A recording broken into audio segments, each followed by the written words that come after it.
It's learning to love regardless of the conditions, because I have the ability to focus in a way that I'm in vibrational alignment with love. From her point of view, nothing is more annoying, and many of you know this, than to be in a place of negative emotion and to have some bright-eyed, bushy-tailed, sunshine, rainbow, lollipop person flapping in your face about how you should cheer up and how you create your own reality. You just want to say, it can't be true or you'd be dead. In other words, you really don't, it is as annoying for her in her sadness to have you happy, happy, happy, as it is for you in your happy to have her sad, sad, sad. In other words, they are vibrational frequencies that do not go together. And law of attraction would not put you together if you did not feel the familiar commitment of family. In other words, you said it. You said the biggest problem we have is with the people that we love the most. And so your love or desire to love them sucks you in, and then you just get in there and you take potluck. And completely. What we would say to any of you is we would never set ourselves up for potluck again. We would practice the vibration of mother. We would practice the vibration of brother. We would train ourselves in to a vibration about anybody that we have to spend time with or that we're likely to spend time with. We'd train ourselves into a vibration that feels good when we're there. And then law of attraction must give that part of them to you. It must. And you will see relationships transforming all over the place around you. You can go to a restaurant today. You can go to a restaurant and pick out someone who is your waiter and take them at face value for just a moment and notice what they are about. They're smiling, they're not, they're efficient, they're not. In other words, just take them as they are for just a moment until you get a dose of what the universe has delivered to you.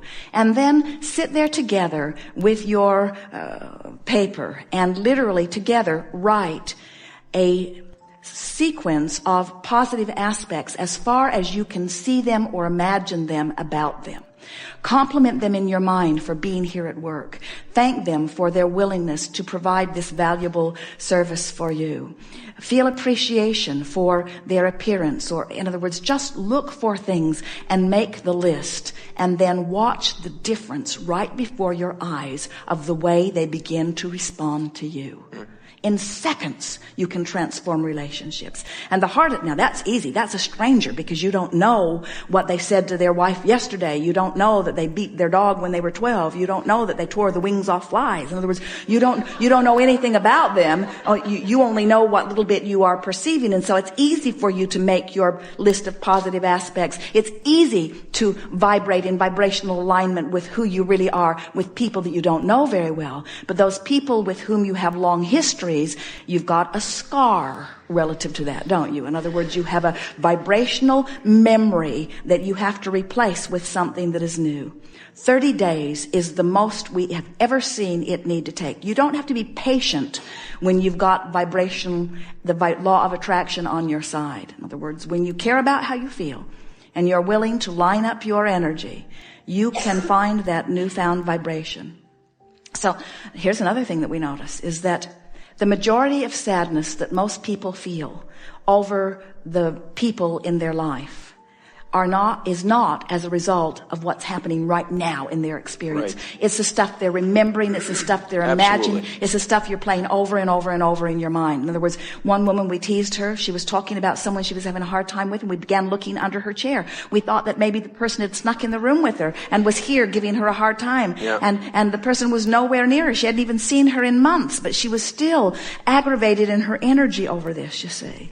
And so once you show yourself that you can clean up your vibration about anything, then you will improve your relationships with them. And then when you're not mad about her sadness, you've got something to give her. When you don't feel threatened by her sadness. And really, that's the thing. It's hard to hear, but we really want to say it. The reason that most people don't want to be around people who are in a place of negative emotion is that you feel like you've dragged yourself out of it and you don't want to go back.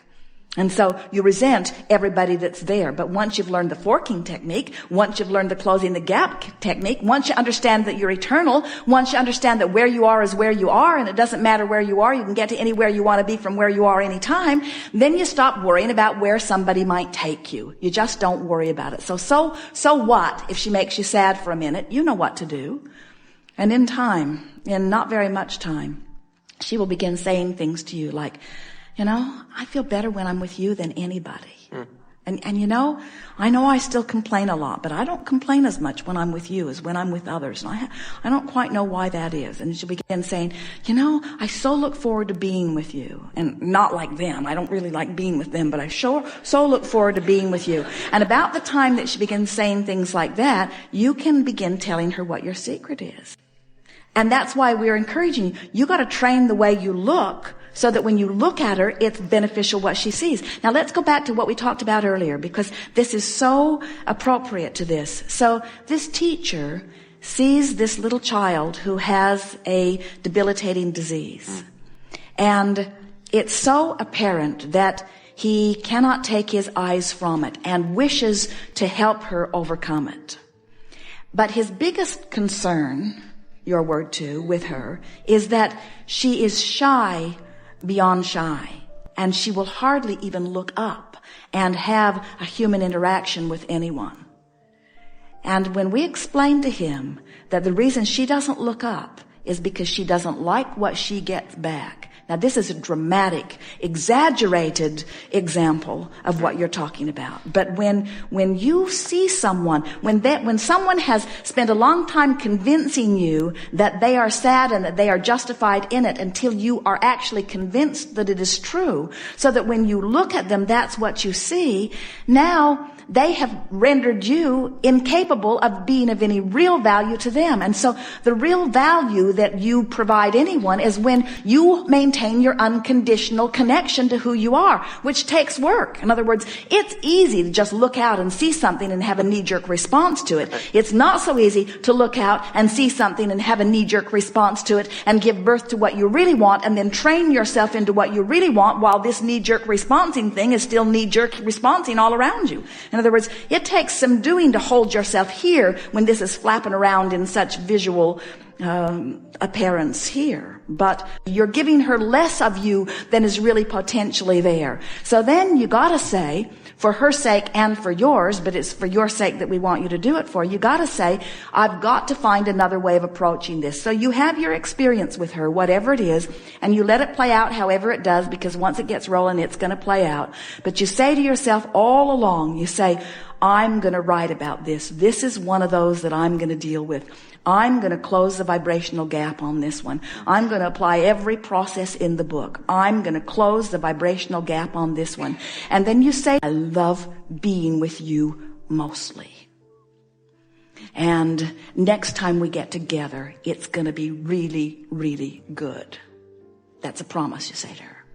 And if she's curious about that, what do you mean? Well, she will be. Well, what? Then you say, because nothing is more important to me than to feel good. And when you're sad, it's really, really hard. So before we get back together, I'm going to train myself into feeling good even when you're sad. Now that might shock her a little bit. And then look her square in the eyes and say, I'm going to do it for both of us. I'm going to do it for both of us. And as you continue to play that game, we promise you she'll come there. In other words, we can feel from the vibrational essence that you're projecting about her that this is the true nature of who she is. You see, it's as much of an anomaly for her. You say she's been sad all of her life. Well, what that really means, if you really want to know, she has strong, strong desire, and she feels out of control. And you're learning the control, and you can teach it to her, and she's just going to love it. Imagine what it's going to be like when you get this down and you start projecting this way of being in a consistent enough way that she begins to recognize what's really going on, and she begins to apply it, and she begins to get positive results from it. Imagine where this relationship that is already very good, imagine where it can go. Yeah. Imagine the fun that you can have, and imagine the stories that she'll tell your children. Imagine as she gets it and then teaches through the clarity of her example. Everyone wants to feel good. And when someone who really wants to feel good and has figured out how to feel good is a determined mentor in their experience, there is no greater gift than that. Desire that you are focusing amidst resistance that is still present. In other words, through the meditation and through the directing your thoughts about what you want. You see, let's back up just a little bit and start in this way. We've been saying that if your car is going 5 miles an hour and you hit a tree, it's not as much problem as if your car is going 100 miles an hour and hit a tree. So sometimes in the beginning of deliberately applying thought, you can get out of balance in the sense that you goose up your desire disproportionate to your ability to allow. So what really happened here is that you increased your desire as you were focusing on what you wanted. You were meditating on these things that you wanted. You summoned more energy than your vibrational stance could allow easily. Now, the very good news is that your desire was strong enough, your focus was strong enough that you pulled it off. But you pulled it off in discomfort. And the answer to your question is you do not have to experience the pain in that, but the pain is an indication that you are pushing through some resistance, you see. Often this happens when people are impatient about wanting to make things happen. We notice that, and we say that the rule of thumb is be as specific as you can be in your visualizing with as specific as you can be and still feel good. In other words, when you try to make something happen before you're really ready to make it happen, but you really want it to happen before you're ready to make it. It's what we meant earlier when we said someone who really, really wants a relationship and they want it now. They're just sick and tired of being without someone and they really, really want it. So they meditate on having a relationship and having it now. And their desire to have the relationship is so strong, the universe will bring them one, but it will be a painful relationship because they didn't clean up their vibration before they demanded that it come.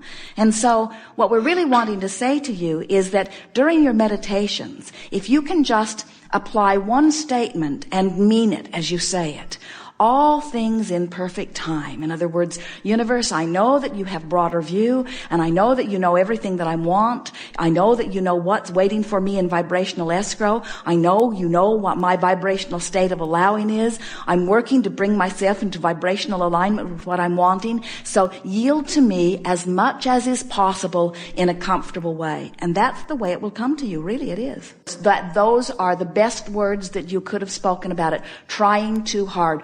Not trusting that the universe is going to lay it out in a way and get it done. So we call it micromanaging, getting overly involved, trying to do too much with action. For heaven's sakes, you were going to do the remodeling yourself. You were so determined to do it, you see. You get what you think about whether you want it or not. So when you think about the van that you want, but you say, I don't want it to be red, what the universe hears is red van. Okay. So what you want to do is you want to talk about what you do want, not push about. You see, in this universe that is all about vibration and all about energy, it's attraction based, which means there's no exclusion. When you see this thing you want and you give your attention to it, you include it in your vibration. When you see this thing you don't want and you shout no at it, you include it in your vibration.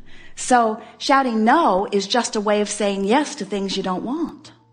It's a bit like Esther in the days that the first answering machines came into being. And Esther bought an answering machine, but she kept forgetting to turn it on. So she made a sign and put it on the door into the garage that said, turn on the answering machine, which worked for a day or two, but pretty soon the sign just looked like the door.